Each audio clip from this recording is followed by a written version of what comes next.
যে সাদা টুপিওয়ালার পিছনে, একেবারে পিছনে, ওইটা ধরেন, আস্তে আস্তে থাক। আওয়ামী লীগ নাকি রে? আজকে আওয়ামী লীগের বয়ান করি নাই, তোরা চুপ থাক, আর মনে করে দিস না। থাক, হয়েছে হয়েছে। এদের কোনো অনুশোচনা নাই। এরা এতগুলো ছাত্ররে মারছে, এতগুলো আলেমকে জেলে নিছে, রিমান্ডে নিছে, এদেশের মানুষকে গুলি করে নির্যাতন করে যা তা করছে। মাদ্রাসার ছাত্র, স্কুলের ছাত্র, এদেরকে গুলি করে হত্যা করেছে। ওই দিন এক আওয়ামী লীগটারে ধরছি, কথা কইছি, কয় না এটা আমাদের নেত্রী বা আওয়ামী লীগ করে নাই, এগুলো করছে হইলো ভিন্ন কেউ, গোয়েন্দা সংস্থার লোক, আমেরিকার, যাতে করে হাসিনার পতন ঘটানো যায় দ্রুত। পরে আমি কইলাম তাইলে যারা মারছে কিছু তো ছবিও ছিল কিছু পুলিশের, তাইলে ওই পুলিশগুলোরে কি আপনার হাসিনা দইরা শাস্তি দিছিল? না, এটা তো ঠিকই। যদি শাস্তি দিত, কিছু মানুষ এমন আছে যারা বিপদে পড়লে, একটা নৌকা সমুদ্রের মধ্যে আটকে গেছে, চতুর্দিকে ঝড় তুফান আর বৃষ্টি, এইদিকে ধাক্কা দিচ্ছে ওইদিকে ধাক্কা দিচ্ছে, যে কোনো মুহূর্তে ডুবে যাবে। এই সময় মানুষ দাউল্লাহ মুখলিসিন আলাহুদ্দিন, সে খুব একনিষ্ঠতার সাথে আল্লাহকে ডাকে। এটা আমার কথা না, আল্লাহ নিজে বলতেছেন সূরাতুল আনকাবুত আয়াত নাম্বার 64-65, একটু পারলে তরজমাটা দেখে নিবেন। আল্লাহ বলতেছেন এই দুনিয়ার সবকিছু জানার পরেও কিছু লোক নৌকার মধ্যে আরোহণ করছে, সাগরে কিংবা নদীতে হেলতেছে দুলতেছে, তখন যখন দেখে নৌকা ডুবে মারা যাবে, দাউল্লাহ মুখলিসিন আলাহুদ্দিন, তারা খুব একনিষ্ঠতার সাথে আল্লাহকে ডাকে। কিসের সাথে?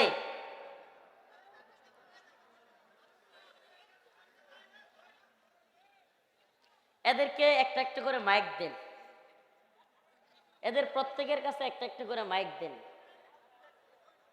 আর না হলে ভলান্টিয়ার গিয়ে যেটা কথা কয় ওটা ধরে নিয়ে আসেন। কি আশ্চর্য রে ভাই, এতটুক জায়গায় না কারে কি আসলে কি গার্মেন্টস সোয়েটার ফ্যাক্টরি ছুটির দিনে প্রোগ্রাম করলে পরিচিত কোনো আলোচক আনলে বড় মাঠে করা চাই, না হলে বৃহস্পতিবারে প্রোগ্রাম করবেন। কমন কমন পড়ছে না?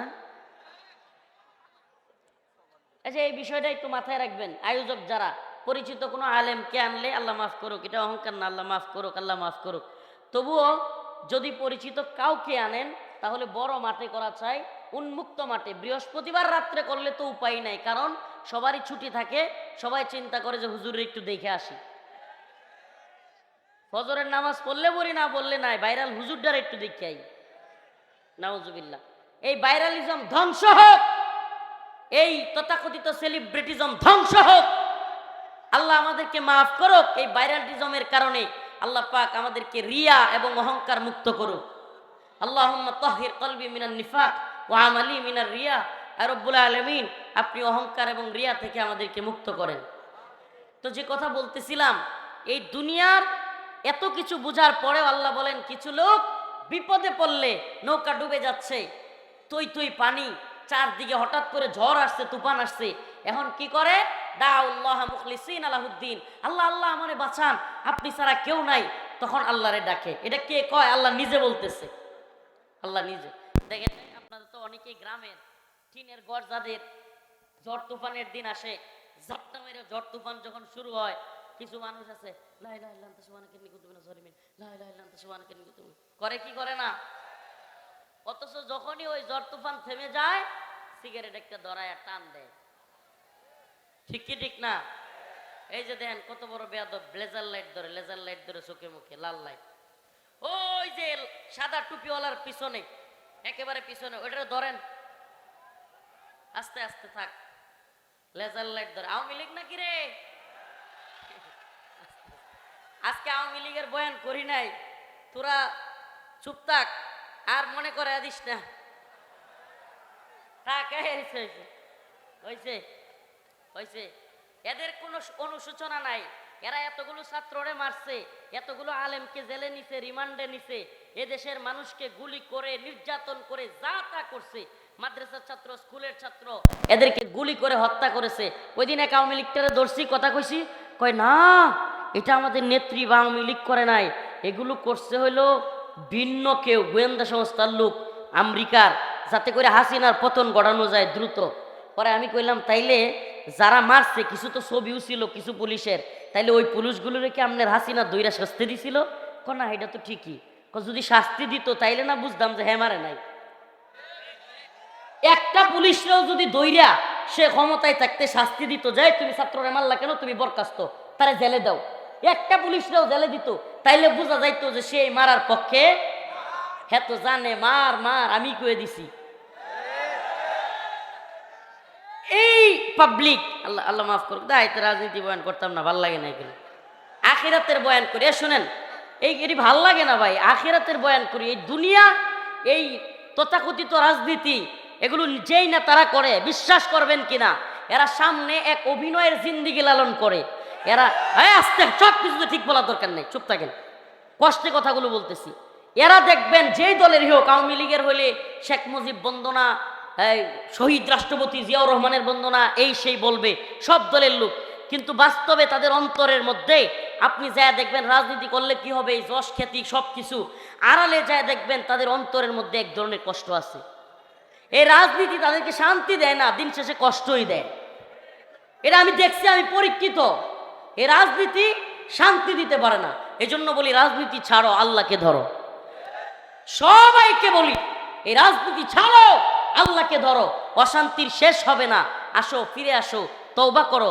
ঘুষ খেয়ে ফেলেছ, জুলুম করে ফেলেছ, নারী কেলেঙ্কারিতে জড়িয়ে গিয়েছ, মাদক আসক্ত হয়ে গিয়েছ, সব ছেড়ে দাও। ফাফিরু ইলাল্লাহ, আল্লাহর দিকে ফিরে আসো, আমার আপনার মালিকের কাছে ফিরে আসুন। অনেক বেশি আনন্দ হবে, অনেক বেশি অন্তরটা প্রশান্ত থাকবে। আল্লাহ পাক আমাদের বুঝার তৌফিক দান করুক। আরো জোরে বলেন আমিন। আমারে মাফ করে দিবেন, আমার আসলে সুযোগ নাই হুজুর, মানে আমি ইচ্ছা করলেও আর কথা বলতে পারবো না, তাইলে ওই দুইটা প্রোগ্রাম বাতিল করে দিতে হবে। আমার অনেক দীর্ঘ সময় আইসা অপেক্ষা করছি, তো আপনারা, আমি আসছি ইনশাল্লাহ, নেক্সট টাইমও ভবানীপুর আসবো, দোয়া করবেন। যে কয়েকটা কথা বললাম শুধু, আল্লাহ বলছেন ফাইদা রাকিবু ফিল ফুলক দাউল্লাহ মুখলিসিনা লাহুদ্দিন, বিপদে পড়লে আল্লাহ আল্লাহ করে, কিন্তু যেই বিপদ কাইটা যায়, ফালাম্মা নাজ্জাহুম মিনাল বার ইযা হুম ইউশরিকুন, তখনই বিপদ গেলে গায় আল্লাহর নাফরমানি শুরু করে দেয়। আমরা কি আল্লাহর নাফরমানিদের অন্তর্ভুক্ত হব? দুনিয়ায় খায়েশাতের জিন্দেগি তৈরি করব? এই কথাগুলো যদি কারো বুঝে না আসে, আর নসিহা দিয়া লাভ নাই। সন্তান থেকে আপনি কষ্ট পাবেন, ভাই থেকে কষ্ট পাবেন, দুনিয়ায় কাউরে খুশি করার দরকার নাই। মানলাহুল মাওলা ফালাহুল কুল, আরে মাওলা যদি আপনার আমার হয়ে যায়, পৃথিবীর কেউ আমার আপনার লাগবে না। আর যদি মালিককে না পান, পৃথিবীর টাকা পয়সা যশ খ্যাতি সব কিছু পাইলেন, আপনি কিছুই পান নাই, মালিককে পান নাই। এই জন্য আমরা কাকে পাওয়ার চেষ্টা করব? আজকের ওয়াজ থেকে নসিহা কি, এই গদবাদা জিন্দেগি বাদ দেন, ফজরের নামাজে আপনার আমার মালিককে সিজদা দেন। আমি গতকালকে একটা ফেসবুক পোস্ট করেছিলাম, ও মেয়ের বাবারা, ভালো পাত্র খুঁজতেছেন? আমি তো বলি, টাকা পয়সা বাড়ি গাড়ি না খুঁজে এই শীতের রাতে ফজরের নামাজের কাতারে গিয়া খুঁজেন, ভালো পাত্র পাবেন। টাকা পয়সা বাড়ি গাড়ি না খুঁজে মেয়ের জন্য ভালো পাত্র খুঁজতে হলে ফজরের নামাজে শীতের দিনে প্রথম কাতারে যে যুবকটা আছে, সেই যুবক যে তার আল্লাহর, যে তার মালিকের হক আদায় করে, শীতের দিনেও সে আপনার মেয়ের হকও ঠিক মতো আদায় করবে। টাকা পয়সার পিছনে ছুটবেন, দিন শেষে আপনার মেয়ের রাইখা দেখবেন টাকা পয়সার গাড়ি নিয়ে অন্য মেয়ের সাথে বিল্ডিং মারবে। আল্লাহ পাক সবাইকে বুঝার এবং আমল করার তৌফিক দান করুক। ওয়া আখিরু দাওয়ানা আলহামদুলিল্লাহি রাব্বিল আলামিন। আসসালামু আলাইকুম ওয়া রাহমাতুল্লাহি ওয়া বারাকাতুহু। এই কিছু লাগবে না, মাদ্রাসায় দেন, দোয়া চাই সবার কাছে।